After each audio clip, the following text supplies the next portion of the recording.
Well, listen, if you're going to play the victim card, make sure your own emails and text messages don't incriminate you. That's probably a good defense lawyer strategy.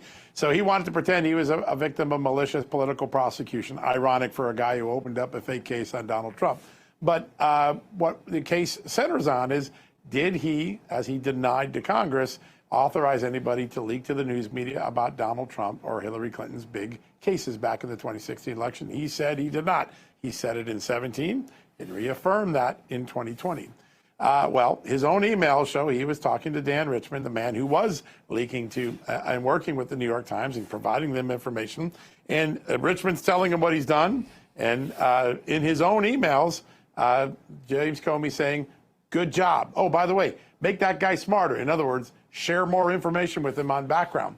His emails directly show that he was authorizing, approving, sanctioning, cheering on the anonymous work that was going on between his top lieutenant at the FBI and the New York Times. It proves the government's case. But here's an even more audacious part of it. These conversations, which were about an investigation into Hillary Clinton for wrongly using private email to conduct government business, were conducted on, you got it, James Comey's private email, even though they were FBI business. So he's using the very email system he was telling Hillary Clinton, you're a bad girl, you shouldn't do that. You can't make this stuff up. Can I just jump in? Is that why? I remember this. I remember it was tight. It was a tight race, and Hillary was honestly leading into the election. She was leading Trump in 2016, and then this came out that she was using a private server, probably illegally, classified documents. And Comey came to the podium or the microphone, and all of a sudden, it shifted to Trump, right? And then everyone's like, wow, Comey was being fair. And then he switched back as well.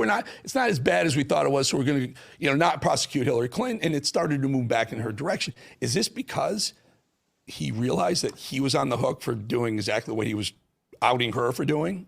Yeah, and let's remember one other part. He then drops news that he's reopened Hillary Clinton's investigation a week or 10 days before the campaign. So he kept swinging back and forth. But in these private emails, I don't know what his motive was and why he did the things he did. He's a complicated guy to figure out.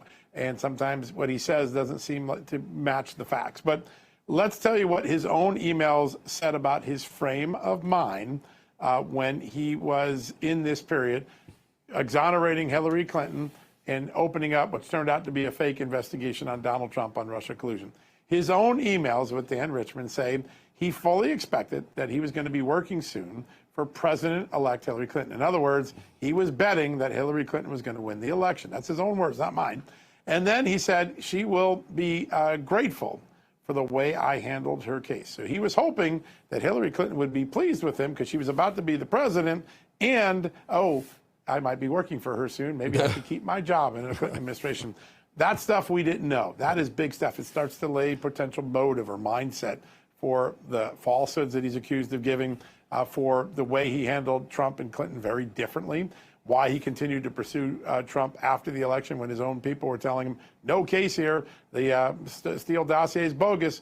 Remember, James Comey signs the FISA warrants allowing the spying to go on based on a false Steele dossier. So we have some mindset now. We have some proof why the government and a grand jury believe he gave false information and obstructed Congress in his testimony. Let me give you one last place of where this may go. In the documents, you also see another potential conflict with James Comey's testimony. He said, I didn't know anything about Hillary Clinton intelligence being intercepted, that she had approved a plan to hang a fake Russian shingle on Donald Trump's campaign house. I think I would have remembered that. I don't remember that. I don't think that happened. His own notes show he was briefed on it. He wrote it down. Hillary trying to do something to Donald Trump. So that is in question. Does a superseding indictment come from that? I don't know. The first time they presented this to the grand jury before the first indictment, the grand jury waived on it. But now we're starting to learn more. The second part that you learned in the documents that we wrote about this week is that these documents were sitting in burn bags and in a locker room away from Congress. Please expand on this. And I only have about a minute or so. Please, this is a big burn deal. Bags in secret storage rooms at the FBI headquarters, please. It's wild. And most importantly, these documents were clearly responsive to prior subpoenas. According to the government, they were not produced to prior investigations. In other words, there was a cover-up. And if they were in a burn bag, that meant they were destined to be burned. And this cover-up, according to the government, occurs in the 4 or 5 days before Donald Trump resumes in office in January of this year.